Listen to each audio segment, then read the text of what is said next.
नमस्कार, daily line के news file bulletin में आपका स्वागत है। मेरा नाम है मार्तंड सिंह। आज इस बुलेटिन में हम आपको बताएंगे लोकसभा चुनाव से जुड़े एक बड़े अपडेट के बारे में। जानेंगे आपके राज्य में कब होगी लोकसभा चुनाव की वोटिंग। इसके अलावा जिक्र पीएम मोदी की एक चिट्ठी का भी करेंगे। साथ ही बताएंगे दिल्ली शराब नीति केस में अब किसकी हुई गिरफ्तारी। लेकिन उससे पहले एक नजर डालते हैं आज की हेडलाइंस पर। लोकसभा और 4 राज्यों के विधानसभा चुनाव की तारीखों का ऐलान आज चुनाव आयोग दोपहर 3 बजे जारी करेगा। 7 फेज में हो सकती है वोटिंग। दक्षिण भारत के दौरे पर प्रधानमंत्री मोदी। आज तेलंगाना और कर्नाटक में पीएम की चुनावी रैली। शुक्रवार को तमिलनाडु में पीएम के रोड शो को नहीं मिली थी अनुमति। दिल्ली शराब नीति केस में बीआरएस नेता कविता गिरफ्तार। ईडी ने हैदराबाद में 8 घंटे की रेड के बाद कार्रवाई की। पूछताछ के लिए दिल्ली लाई गई। बिहार में नीतीश कैबिनेट का हुआ विस्तार।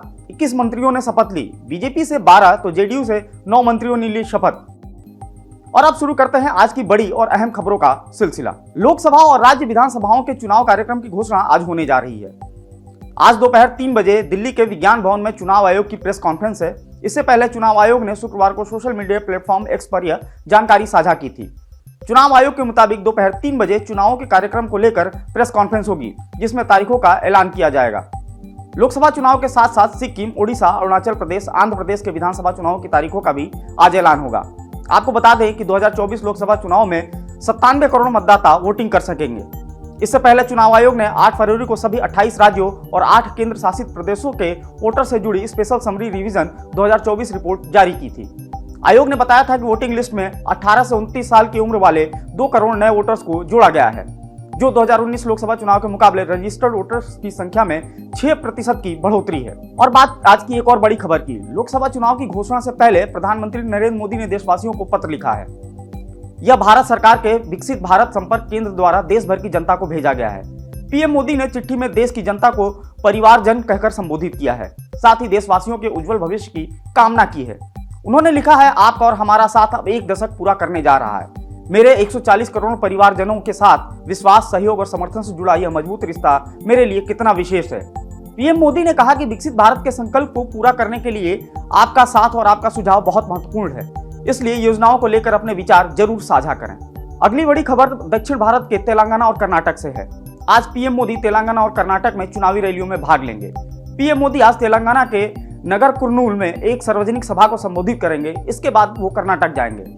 यहाँ पर कुलबर्गी में भी एक सार्वजनिक सभा को वो संबोधित करेंगे। आपको बता दें कि पीएम मोदी बीते कुछ महीनों से दक्षिण भारत के राज्यों के लगातार दौरे कर रहे हैं। अपने चुनावी दौरे में पीएम मोदी 18 मार्च को तमिलनाडु के कोयम्बटूर भी जाएंगे। यहाँ उनका 4 किलोमीटर का रोड शो होना है। 14 मार्च को कोयम्बटूर के भाजपा जिला अध्यक्ष जे रमेश कुमार ने पुलिस से रोड शो के लिए अनुमति मांगी थी। 15 मार्च की सुबह कानून व्यवस्था संबंधी चिंता और परीक्षा के आयोजन का हवाला देकर रैली को अनुमति देने से इनकार कर दिया गया था। इसके बाद रमेश ने मद्रास हाईकोर्ट का रुख किया। कोर्ट ने तमिलनाडु पुलिस को कुछ शर्तों के साथ पीएम मोदी के रोड शो को मंजूरी देने का निर्देश दिया। वहीं पुलिस का कहना था कि दूसरे राजनीतिक दलों को भी इसी तरह से अनुमति देने से इनकार कर दिया गया था, इसलिए इस मामले में किसी भी पक्ष को निशाना बनाने का सवाल ही नहीं है। ईडी कल देर शाम पूर्व सीएम केसीआर की बेटी और विधायक के कविता को हैदराबाद में गिरफ्तार कर लिया। इसके बाद उन्हें पूछताछ के लिए दिल्ली लाया गया है। ईडी ने शुक्रवार को सुबह 11 बजे बीआरएस नेता कविता के हैदराबाद स्थित घर पर रेड डाली थी। करीब 8 घंटे की तलाशी और कार्रवाई के बाद शाम 7 बजे उन्हें पहले हिरासत में लिया गया और बाद में अरेस्ट किया गया। दरअसल दिल्ली शराब घोटाले केस में ईडी ने गुरुग्राम से कारोबारी अमित अरोड़ा को 30 नवंबर 2022 में गिरफ्तार किया था। ईडी के मुताबिक अमित ने अपने बयानों में टीआरएस नेता के कविता का नाम लिया था। जांच एजेंसी ने दावा किया था कि कविता साउथ ग्रुप नाम की एक शराब लॉबी की मुख्य लीडर थी। उन्होंने विजय नायर के माध्यम से दिल्ली में आप सरकार के नेताओं को 100 करोड़ रुपए का भुगतान किया था।